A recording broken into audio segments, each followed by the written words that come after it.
Bisnis yang sukses itu harus bisa memberikan solusi atas masalah yang terjadi di masyarakat. Halo semuanya, nama saya Michael. Selamat datang di channel saya, Sikutu Buku. Kali ini saya akan bahas kisah inspiratif dari Melanie Perkins, yang merupakan founder dan CEO dari Canva. Melanie merupakan mahasiswa dropout, bisnisnya ditolak 100 kali, hingga akhirnya berhasil mendirikan Canva dengan valuasi mencapai 15 miliar dolar atau setara dengan 210 triliun rupiah. Sebelum kita mulai, buat kalian yang mau support channel ini agar terus berkarya, caranya gampang banget. Kalian cukup klik subscribe dan nyalakan loncengnya.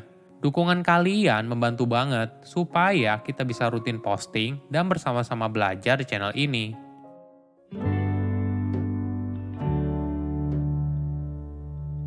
Melanie Perkins lahir pada tahun 1987 di Australia. Dia merupakan anak yang gemar berbisnis. Pada usianya 14 tahun, Melanie mendesain dan menjual shell buatan tangan di kota kelahirannya. Petualangan bisnisnya pun berlanjut ketika dia menginjak bangku kuliah. Kehidupan di universitas bagi sebagian mahasiswa berisi pesta, teman kuliah, kelas, dan yang lainnya. Tapi bagi Melanie, itu adalah fase desain dan penemuan. Saat itu tahun 2006, Melanie dan pacarnya sedang belajar di sebuah universitas di Perth, Australia.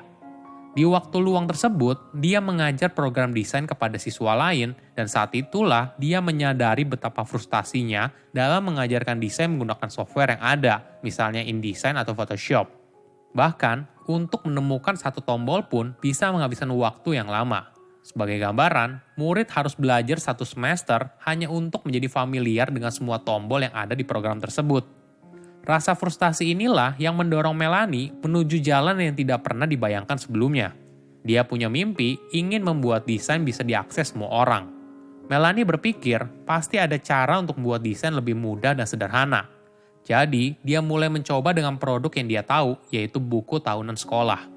Pada umur 19 tahun, Melanie dan pacarnya mendirikan Fusion Books, sebuah website untuk membuat desain buku tahunan menjadi lebih mudah dan menyenangkan.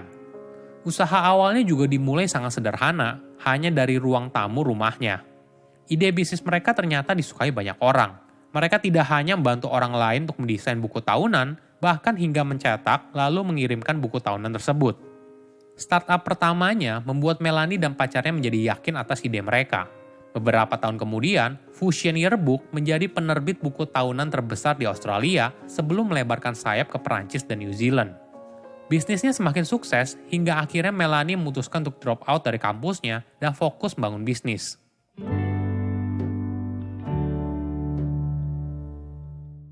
Pada tahun 2010, Melanie dan pacarnya pindah dari Australia ke Silicon Valley untuk mengejar mimpinya. Mereka sadar kalau bisnisnya mau besar, maka mereka perlu dana dari investor dan sulit mendapatkan dana tersebut di Australia. Saat berada di sana, dia menyadari adanya perbedaan budaya antara Australia dan Amerika. Di Australia, masyarakat di sana tidak terlalu suka membanggakan pencapaian pribadi. Namun di Silicon Valley, ketika kamu ingin mendapatkan dana dari investor atau merekrut karyawan yang berkualitas, kamu justru harus benar-benar menceritakan kesuksesan yang sudah kamu capai.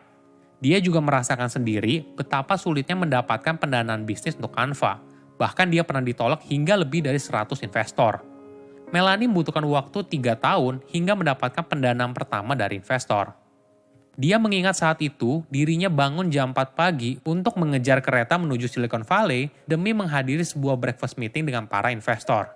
Namun penolakan demi penolakan membuat dirinya belajar untuk mematangkan ide bisnis Canva hingga akhirnya dia berhasil meyakinkan investor pertamanya. Suatu hari, Melanie mendatangi sebuah konferensi bisnis di Perth dan bertemu dengan investor dari Silicon Valley bernama Bill Tai. Melanie berusaha untuk menarik perhatian Bill dan mempresentasikan ide bisnisnya yang bernama Canva Chef, sebuah metafora pizza dengan elemen desain sebagai topping dan jenis dokumen seperti selebaran, kartu nama, menu restoran sebagai adonan.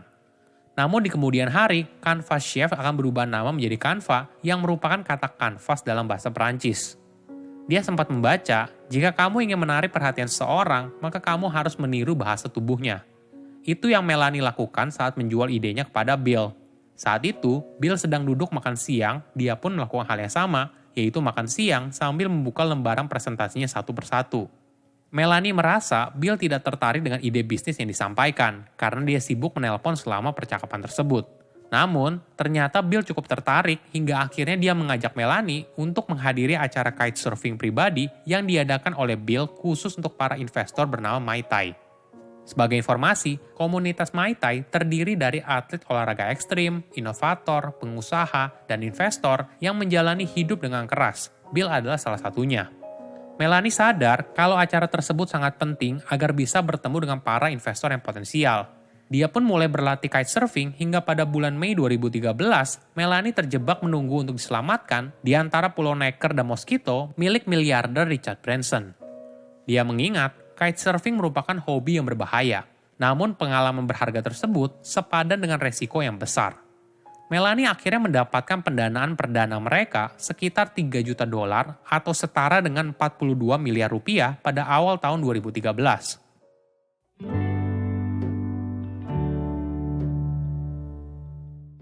Di balik kesuksesan Canva, yang tidak banyak orang tahu, resep suksesnya juga berada pada waktu peluncurannya yang tepat. Kemunculan Instagram dan Twitter mengubah cara pemilik bisnis menjangkau pelanggan. Dari bisnis kecil hingga bisnis besar, semua orang tiba-tiba sangat peduli untuk memiliki kehadiran di dunia digital. Disitulah Canva hadir sebagai solusi dan mengubah cara orang membuat desain dengan mudah. Bagi sebagian orang, membuat sebuah desain itu merupakan kegiatan yang sulit. Ditambah lagi, setiap orang kini dituntut untuk membuat sebuah desain yang bagus, mulai dari materi presentasi, gambar di media sosial, dan sebagainya, walaupun mereka bukan desainer profesional. Canva memungkinkan semua hal tersebut dengan mengintegrasikan semua elemen desain profesional, termasuk stok foto, elemen grafis, dan font, sehingga kamu bisa mendesain apapun, mulai dari poster, t-shirt, hingga video. Kamu juga bisa menggunakan ribuan template yang ada atau membuat desain sendiri dari awal. Selain itu, karena Canva merupakan program online, hal ini sangat membantu dalam kolaborasi. Kamu bisa dengan mudah bekerja dengan klien atau rekan kerja pada sebuah desain tanpa perlu mengirim email perubahan yang tidak terhitung jumlahnya bolak-balik. Di bulan pertama, Canva berhasil menarik 50.000 pengguna. Pada tahun 2014, ketika Canva mengumpulkan tambahan dana senilai $3 juta lagi dari investor, 600.000 pengguna telah membuat 3,5 juta desain dari Canva. Dari situ, jumlah penggunanya terus bertambah. Selain dikenal sebagai miliarder di Australia, Melanie dan suaminya memberikan 30% saham mereka di Canva kepada Canva Foundation yang akan digunakan untuk kegiatan amal. Bagi Melanie, mengumpulkan kekayaan sebanyak-banyaknya bukanlah tujuan hidupnya. Bahkan dia sempat mengatakan, walaupun banyak orang yang mengatakan kalau mereka adalah miliarder, tapi Melanie dan suaminya tidak pernah merasa seperti itu. Karena bagi mereka, uang tersebut hanyalah titipan belaka.